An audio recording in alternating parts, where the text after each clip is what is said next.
I want you to just picture the finish line for a second. Right. Whatever that actually looks like for you. Maybe it's finally getting that corner office with the view. Or maybe it's hearing the applause after giving a huge presentation. Or just paying off the mortgage. Yeah, exactly. Just finally, for the first time in 30 years, actually owning the roof over your head. The classic I made it moment. The I made it moment. We are so heavily conditioned by basically every movie and book we have ever consumed to believe that this moment is the end of the story. You climb the mountain and plant the flag. Right. You plant the flag, the credits roll, and you just live happily ever after in this state of permanent, blissful establishment. It's a really beautiful lie, isn't it? It is a devastating lie. Because what happens when you plant the flag and the credits don't roll? Yeah. What happens when you reach the summit and you look around and you realize you actually aren't alone up there? And the people waiting for you aren't there to congratulate you. They are there to push you right off the ledge. That is the terrifying reality we're unpacking today. We are doing a deep dive into a text that argues that establishment, that specific moment of finally arriving, isn't the end of the struggle at all. No, it's actually just the opening bell for the real war. So today's source material is technically a preface to an orientation guide. Which sounds incredibly dry, I know. It does. It's written by a man named John Codiel for a church called the Cochin Lampstand. And I know exactly what you're thinking right now. A church orientation guide. Are we learning how to hand out bulletins today? Far from it.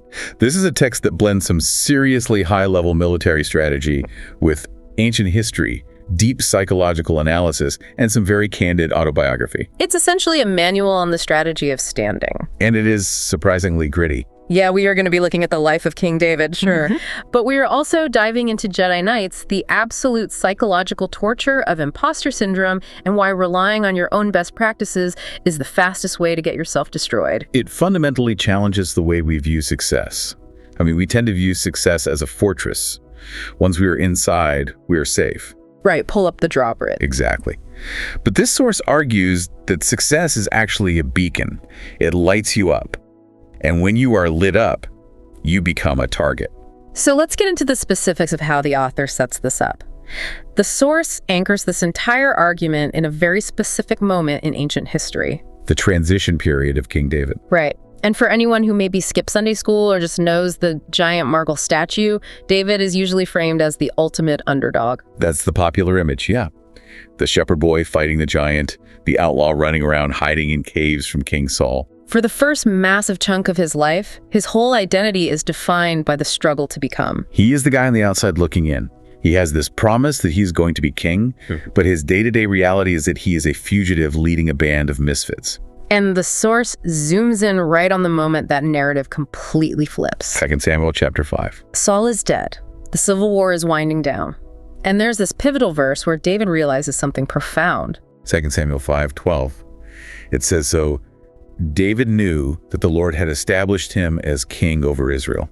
Okay, established. That is a heavy word. What does the source make of that specific transition? It is massive. Yeah. It's the psychological shift from aspiring to arrived. The author points out that up until this exact moment, David probably had doubts. Oh, absolutely. He was probably asking, who am I to do this? Why me? But right here, the internal debate just ends. He possesses the throne, he has the title, he has the deep conviction. He finally knows he's the man for the job. He knows it in his bones. So in a normal Hollywood story, this is where the peace treaty gets signed, and we cut to a nice montage of him building Jerusalem. But the source points out a really jarring sequence of events that happens immediately following this realization. Right, as soon as he is established, the text says something like, "Now when the Philistines heard that they had anointed David king over Israel, all the Philistines went up to search for David." They mobilized for war. Hang on, I just want to question the logic here for a second. The Philistines are the bad guys in this scenario, obviously. But just from a purely strategic standpoint, why attack now? It's a great question. Because David just united the 12 tribes. He just consolidated all his power. He is arguably stronger than he has ever been in his entire life. Why pick a fight with a guy who just won the lottery? Wouldn't you wait for him to screw up and weaken himself? It does seem completely counterintuitive, doesn't it? You would think they would attack when he was just a weak fugitive hiding in a cave. Right, when he had no army. But the source argues that when he was a fugitive, he was just a nuisance. He wasn't a structural threat to their existence. He was just this scrappy upstart in the desert. A local problem. Exactly. But an established king. A king who fundamentally knows he's established. That is an existential threat. So the promotion itself is the provocation. Precisely. The author puts it this way. They were not in search of David to give him a treat, but to destroy him. The enemy attacks specifically because of the anointing. The threat level rises in direct proportion to your authority. That is just deeply depressing, isn't it? It changes your whole perspective. It really implies that you never actually get to rest. Well, it implies that the nature of the work changes. You stop fighting to get the job, and you have to start fighting to keep the ground you have taken. And this is where the source brings in a fascinating psychological disconnect. The disconnect between what you know on the inside and what is happening on the outside. Exactly. Because David has this brand new internal certainty. God established me, he feels secure. But the external reality is an entire army of Philistines marching up the valley to kill him. Right. And the author notes, just because the Lord has established you, it does not mean that your enemies understand this. I love that phrasing so much. Your enemies don't understand this yet? It sounds almost like a clerical error. Like, excuse me, I actually have the memo right here. I am the king now, so you can all go home. But the Philistines didn't get the email. And they frankly wouldn't care, even if they did. Which leads right into the source's definition of victory. And I think this is a truly critical takeaway for anyone in any kind of leadership role. Because victory isn't just surviving the day. No, it isn't just pushing the problem back a few inches so you can go home and sleep. The author argues that you have to fight until the enemy actually understands that the Lord fights for you. You have to fight until the dread of you falls upon them. Dread. I think that ties back to 1 Chronicles 14, right? Where it says, the fame of David went out into all lands, and the Lord brought the fear of him upon all nations. Yes, but let's unpack that word dread. Because it is not just about being scary or intimidating. It is about established weight. Like gravitas. Exactly. It's a reputation so solid that the enemy does a cost-benefit analysis of attacking you and simply says no. It is just not worth the risk. So if we apply this to a modern context for you listening right now, say you are a brand new CEO or you just got promoted to manager, the Philistines in your life might be rival companies, or they might even be internal factions trying to undermine your new authority. The source is saying you can't just deflect those attacks indefinitely. You have to establish such undeniable competence, such a clear, unquestionable mandate that they stop attacking altogether. Because you have to change the actual atmosphere. The author argues that you cannot minister or, do your actual job if you are constantly stuck in a defensive crouch. You're just putting out fires. Right. If you're always just parrying blows, you aren't leading anymore. You are merely surviving. You have to reach a point of dominance where the opposition respects the establishment. It's a power move, but it is a power move based on standing your ground rather than just blind aggression. And this isn't just abstract theory for the author. This is where the text gets intensely personal. Yeah, let's pivot to segment 2 here, because John Codiel isn't just sitting in an ivory tower analyzing King David as a detached scholar. He is looking at David because he feels like he literally lives through the exact same dynamic. He takes us back to 2009. And usually when you read church documents, the pastor presents themselves as this perfectly polished, finished product. I have always been wise and faithful. Oh, for sure. There's usually a lot of PR involved. But Codiel is incredibly vulnerable in this preface. He really is. So in 2009, he is a pastor. But he openly admits he had never even conducted a single 1-hour conference in his life. Which for a public speaker or a minister is basically the baseline. If you haven't held a room for an hour, you are effectively a rookie. Complete rookie. But he gets invited to speak at a 3-day conference. Okay, put yourself in those shoes for a second. You have never held a crowd for 60 minutes, and someone hands you a microphone and says, okay, we need you to fill 72 hours. Go. I would panic. Pure panic. That is high-octane imposter syndrome fuel right there. But he accepts the invitation. He goes. And the way he describes what happens next is so fascinating because he doesn't say, I prepared a brilliant speech and won them over. Right. He says this 3-day event became a month-long revival, resulting in my ordination. Wait a month. It went from 3 days to 30 days? 30 solid days. It just exploded. People were deeply impacted, lives were changed, and at the end of this massive, unexpected marathon, He was officially ordained. So in the language of the text, he was established. Exactly. He went from being essentially a nobody to a highly established somebody in 4 weeks. That is an absolute whirlwind. But then comes the hangover. A crash. Because he admits that right after this massive career-defining success, he didn't feel like a conqueror at all. He felt like a total fraud. He starts asking the exact same question that every high achiever asks themselves in the quiet of the night. Was this real? He writes, I wondered if it was all real, or was it just my tenacity? That is such a relatable, subtle distinction. Did I succeed because I am actually good at this and I'm supposed to be here? Or did I succeed just because I gritted my teeth and stubbornly refused to let an awkward silence happen? It is the haunting question of agency. Is this God working through me? Is it my raw talent?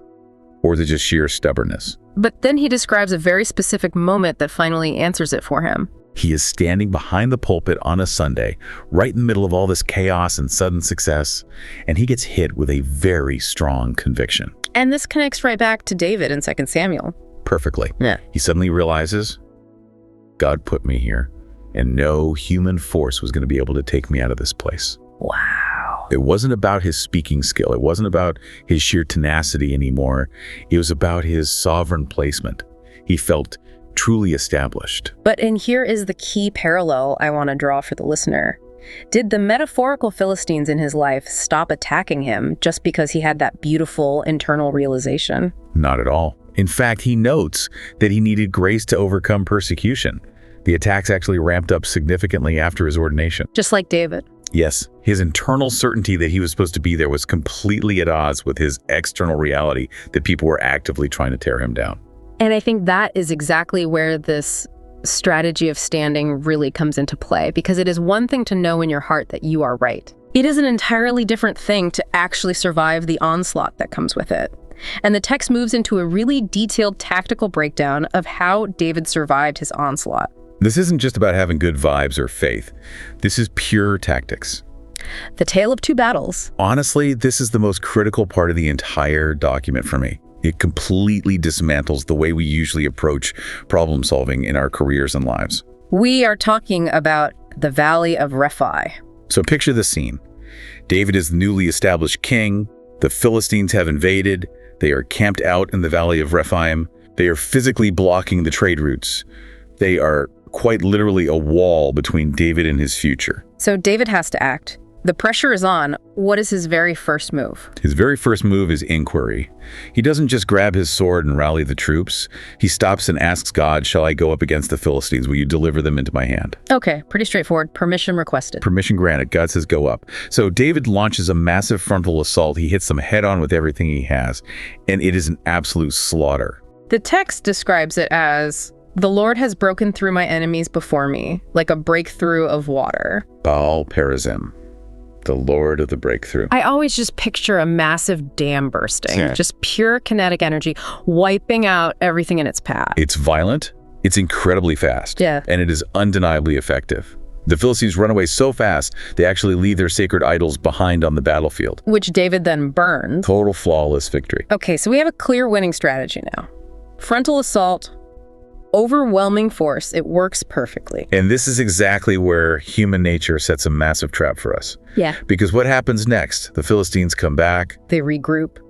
and they return to the exact same spot, the Valley of Rephaim. It's same enemy, same terrain, same stakes. Now, if I am a military commander or a modern business strategist, Yeah. I am looking at my data right. I am pulling up my lessons learned file. And the file says, when the Philistines are in the valley, execute frontal assault plan B. Exactly. It worked yesterday. It was Yeah. a literal miracle yesterday. Why in the world wouldn't I do it again? That is the core logic of efficiency. It's the logic of best practices. And the source forcefully argues that if David had followed that logic, he would have been completely destroyed. Because he stops to ask again. He asks again.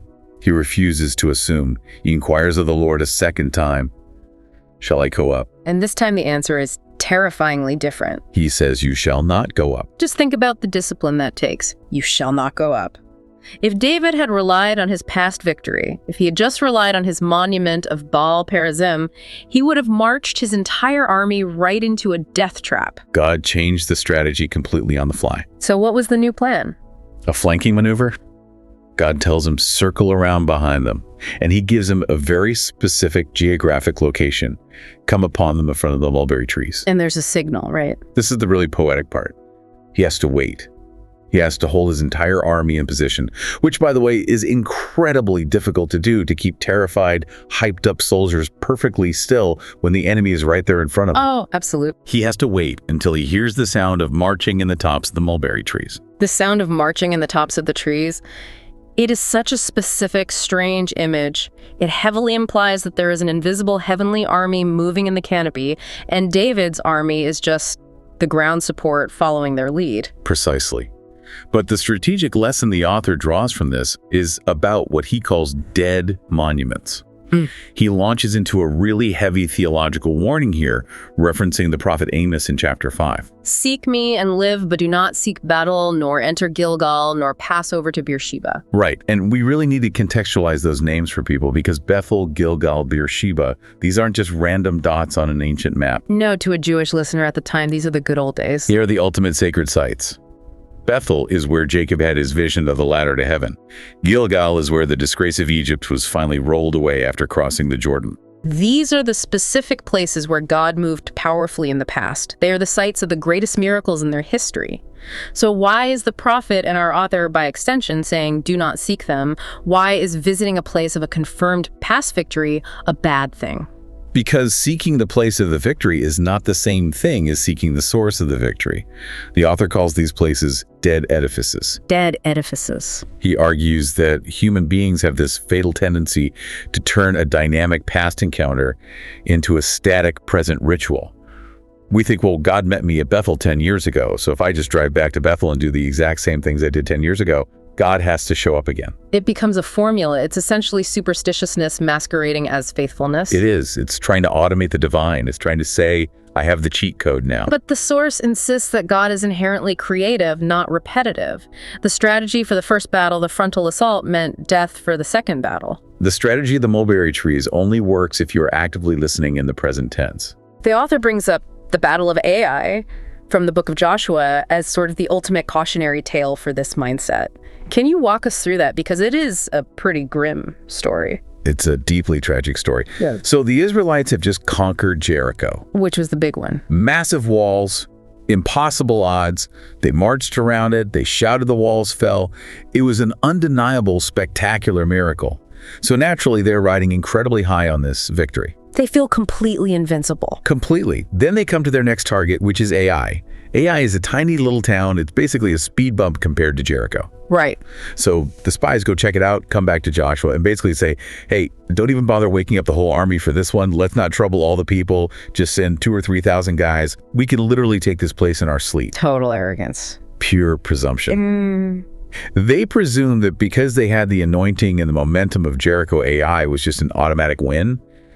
They didn't stop to ask God for a strategy. They just went. And what actually happened? They got utterly routed. Chased right off the mountain. Men died.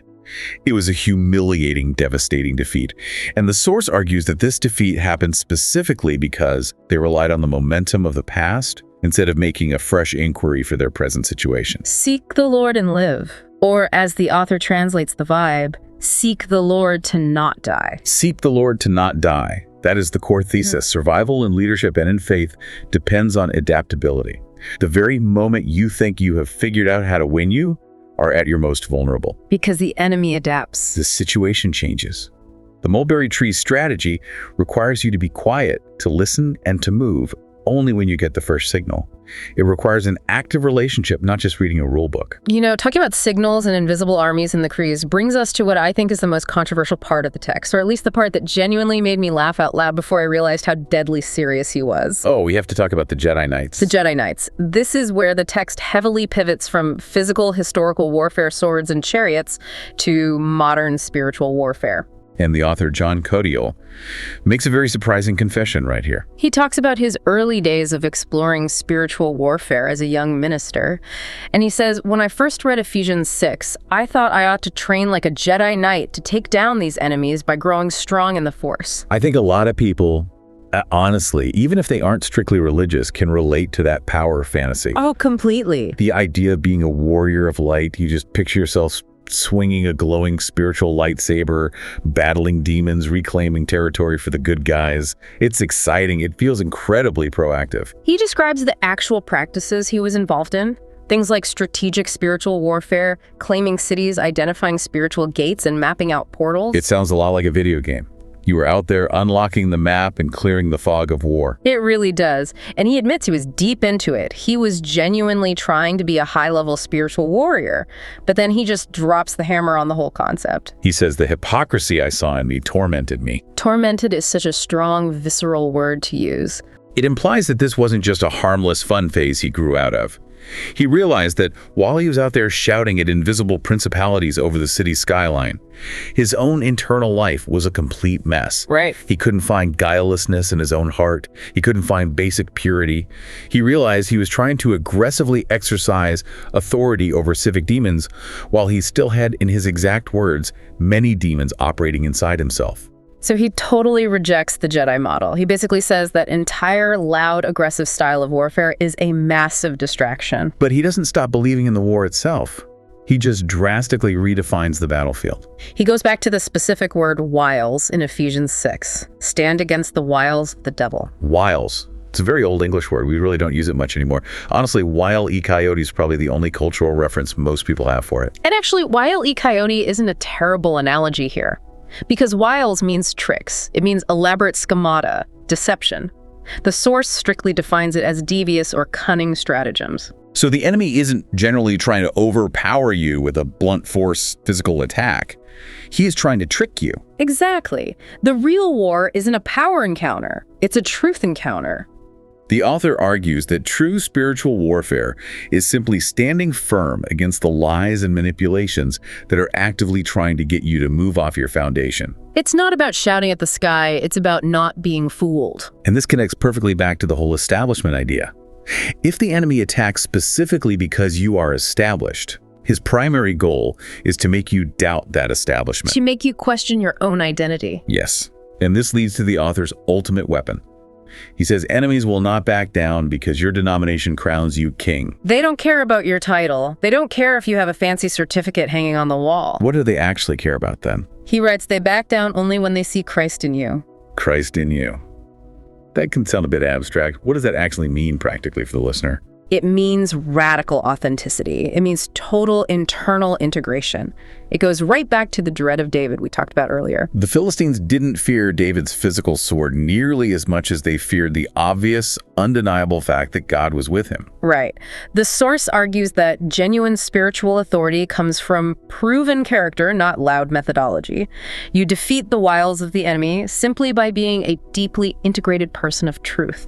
So the Jedi Knight waving the lightsaber around is actually incredibly weak because he is focused entirely on the outward show of power. But the person who is quietly, simply standing firm in exactly who they are, that person is highly dangerous. It is the stark difference between acting tough and being truly immovable. I really want to talk about the man behind this text for a moment, because we have referenced him a few times, John Cadiel. Yeah. But at the very end of the document, there's this short biographical note that completely changed how I read the entire preface. It is a stunning biography.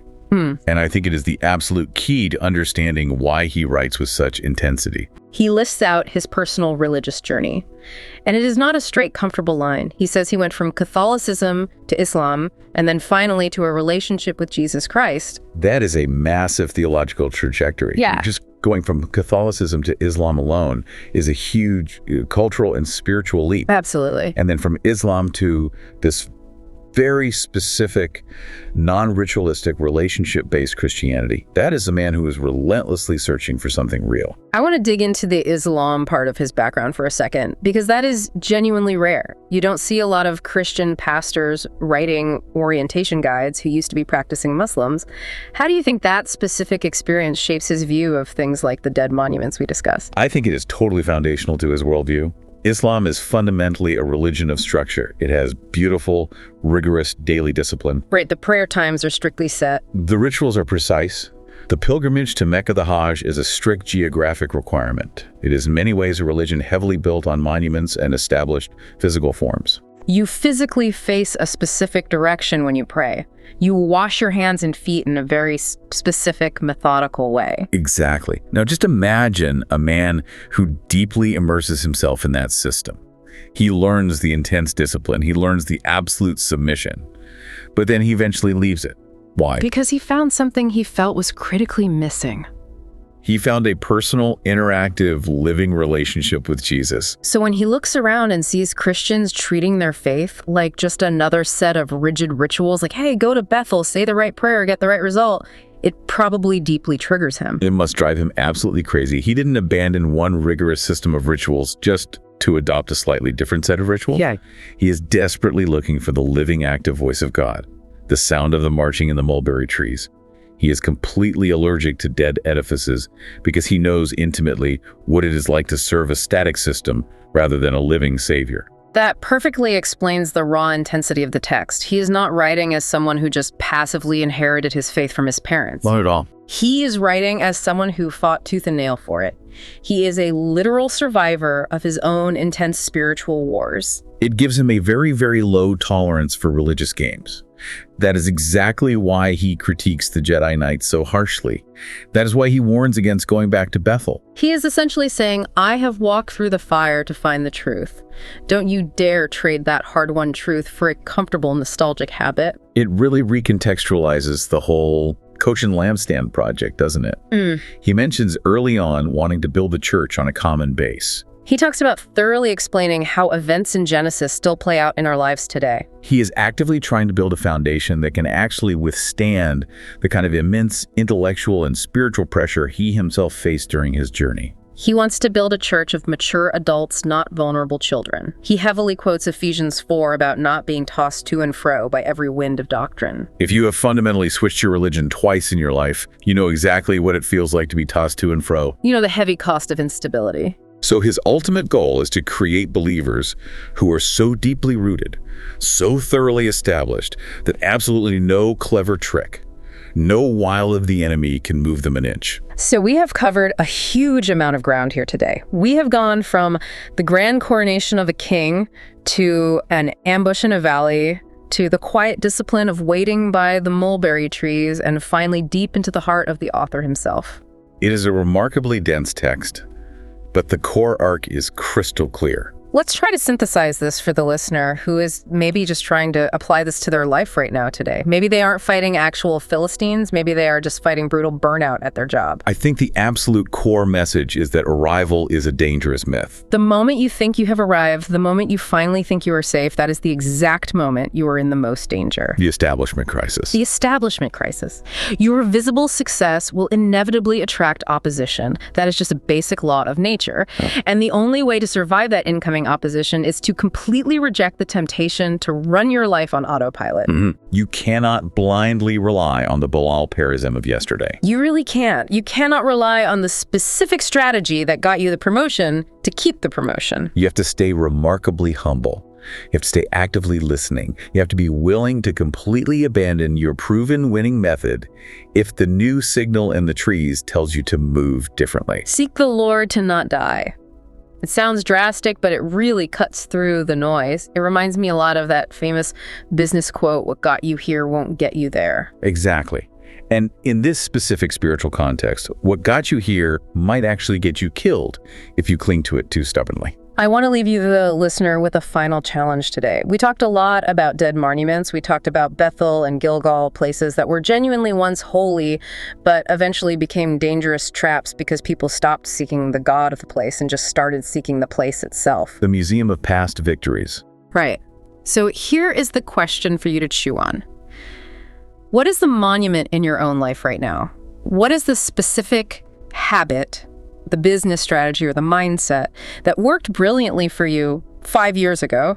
Maybe it's the exact thing that made you successful in the first place, but now it has just become a hollow ritual. That is a really hard question to answer, honestly. Are you doing it because it is actually working right now, or are you just doing it because you're terrified to stop? Are you visiting Bethel just because it's comfortable and familiar? Or are you brave enough to stand quietly in front of the mulberry trees, looking at a massive problem that wants to destroy you and still have the discipline to wait for a brand new sound? Because that waiting, that active listening, is where the real victory is actually found. It is the strategy of standing, and it is a strategy of listening. Thanks so much for taking this deep dive with us today. We will see you next time. See you then.